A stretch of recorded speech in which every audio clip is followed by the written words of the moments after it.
ktorý žije a kráľuje na veky vekov. Amen. Všemohúci a večný Bože, Ty si poslal na svet svojho Syna, aby zlomil moc zlého ducha nepravosti. Vytrhol nás tebou a preniesol do obdivuhodného svetla Tvojho kráľovstva. Pokorne ťa prosíme, zbav tieto deti prvotného hriechu, urob z nich chrám svojej slávy a daj, aby v nich prebýval Duch Svätý skrze Krista nášho Pána. Amen. Malo by nasledovať teraz predkrstné pomazanie na hrudi dieťatka. Je to také nepraktické, aby ste ich museli vyzliekať, preto to môže vynahradiť a takto aj urobím, že v tichosti položím ruky teraz na námysl.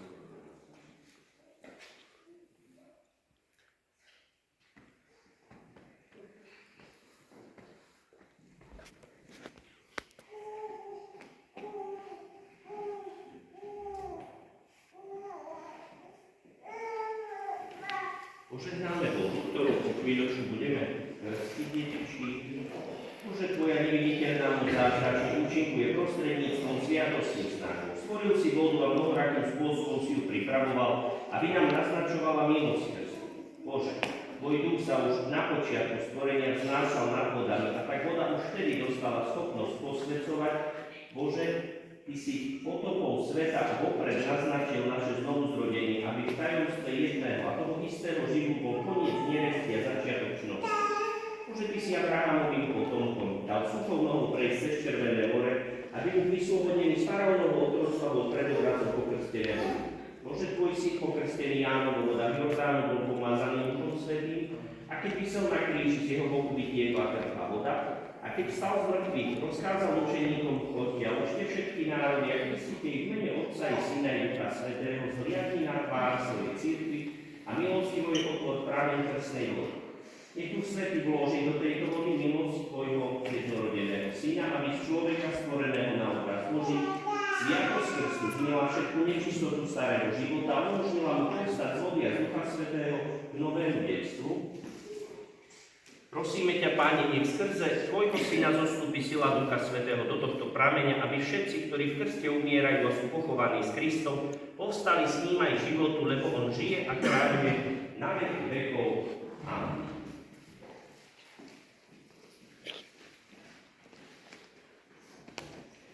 Milí rodičia, krstní rodičia, priniesli ste tieto deti na krst dobrotivý Boh im dá v tejto sviatosti nový život. Deti sa znovu zrodia z vody a Ducha Svätého. Usilujte sa vychovávať tieto deti, tak ako sa tým horský život stále zvedajú. Chráňte pred hriechom, lebo ich ohrozuje Boží život v človeku. Ak ste teda tu viery ochotní vziať na seba túto úlohu, pripomeňte si, že vy sami ste boli pokrstení, zrieknite sa hriechu, vyznajte vieru Ježiša Krista.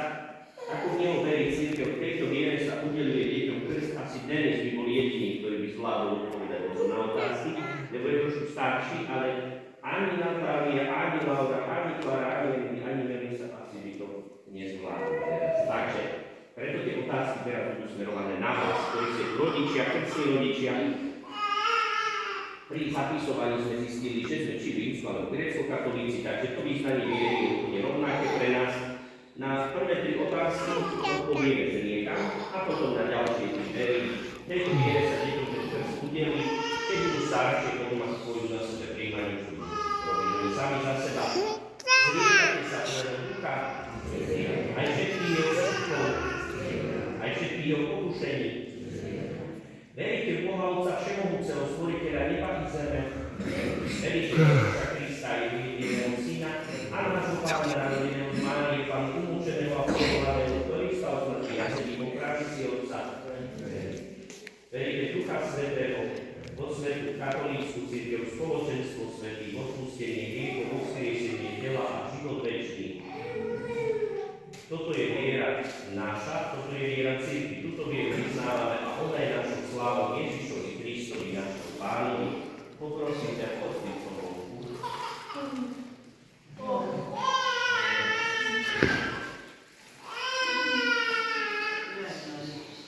My všetci sme teraz s vami vyznali vieru cirkvi. Chcete teda, aby vaše deti boli pokrstené v tejto viere? Už tomu bránil nie na tie deti. Keď máte čiapočky na hlave, tak dáme ich dole, aby neboli mokré a ich všelijaké tieto ozdobky. A teraz budete prichádzať postupne, tí, ktorí budete držať detičky. skúsime ich dať tak, aby hlavička bola trošku nižšia ako nôžky vyššie, aby teda voda netiekla na nich, ale len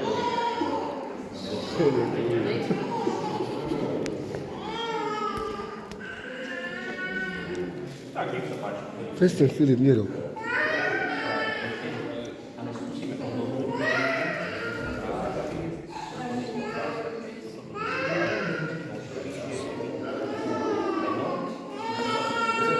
Melisa.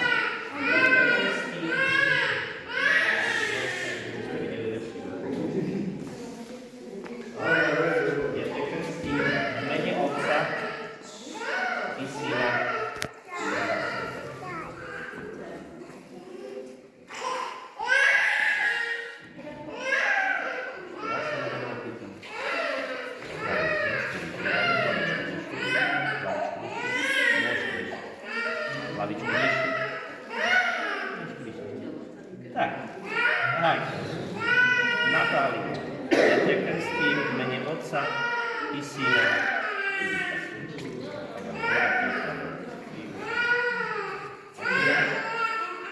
No, poďte, odhlásiť, poďte, ale zoberte ho na ruky a skúste sa.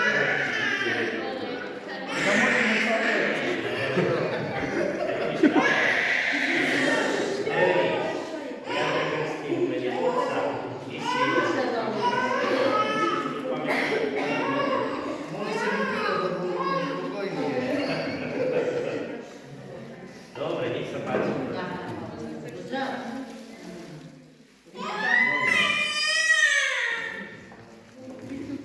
Ja teraz do Filip.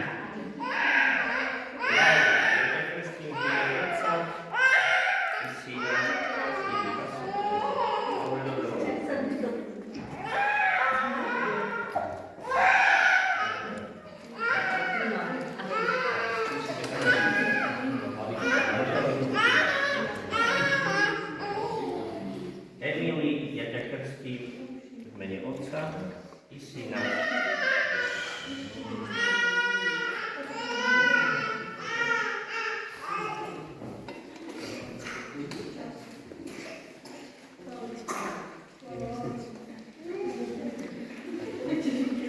Tu máme Klára.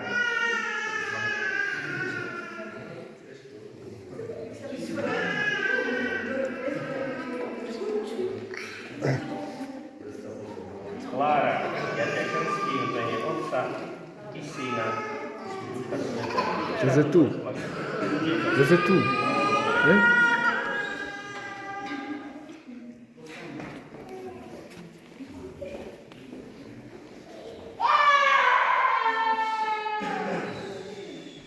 Zase tu, Všemohúci Filip. Boh, Otec nášho Pána Ježiša Hej? Krista, oslobodil Just? vás od tej zloby, od vás vody a z Ducha Svätého, začlenil vás v Víš. svoju. Teraz vás Dáme. poslušuje Kristus spásia, aby ste patrili do tajomného tela Krista, kňaza, proroka a kráľa a mali večný život.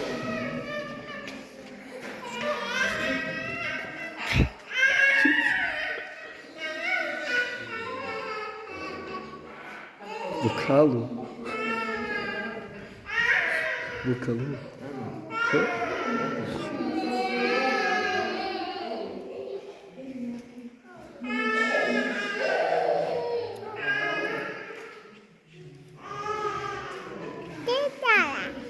Natálka. Víš?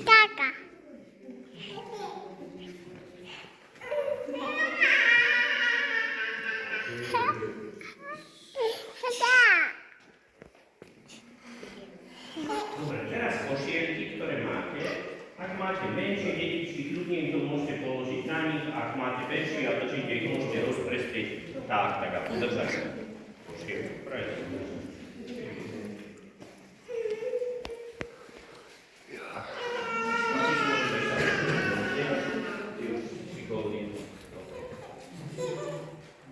Milé deti, stali ste sa novým stvorením, obliekli ste sa v Krista. Toto biele rúcho vám je znakom tejto hodnosti. Vaši rodičia a príbuzní vám budú pomáhať slovom i príkladom, aby ste ho priniesli nepoškvrnené do večného života. Teraz príjmite svetlo Kristovo, máte v rukách sviece, tak kľudne ich môžete pripáliť od tejto veľkonočnej sviečky.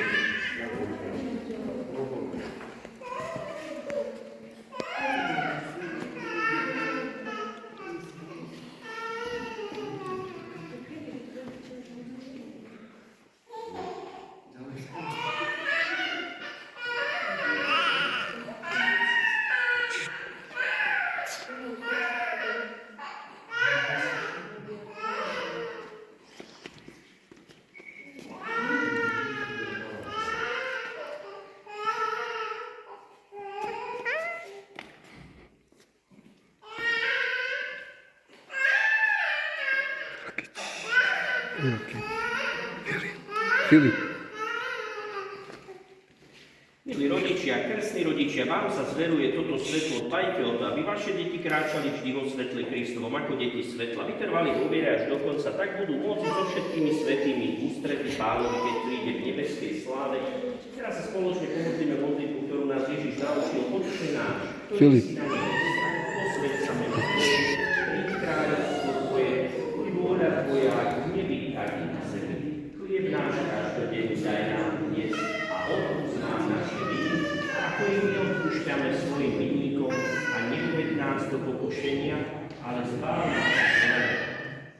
Stupníme radšej sviečky, vydávko, nech chlápom z detí po nej, náhodou sa mu to zapáči. A teraz jedna úloha pre vás, ktorí ste tu rodiči, aby ste opakovali za mnou a obetovali svoje dieťa nebeskému Otcovi.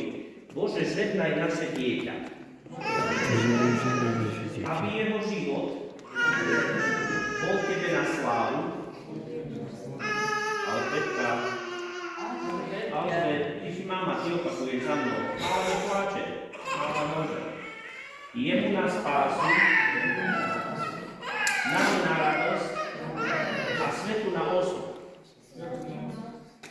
Tak, aj vás nech žehná ochránil Všemohúci Boh, Otec i Syn i Duch Svätý a nech vás prevádza. Amen. Na ceste domov, nech šťastne dojdete, nech si aj posedíte, oslávite práve takúto veľkú udalosť, potom kľudne sa pochodte, aby ste mali pamiatku ešte.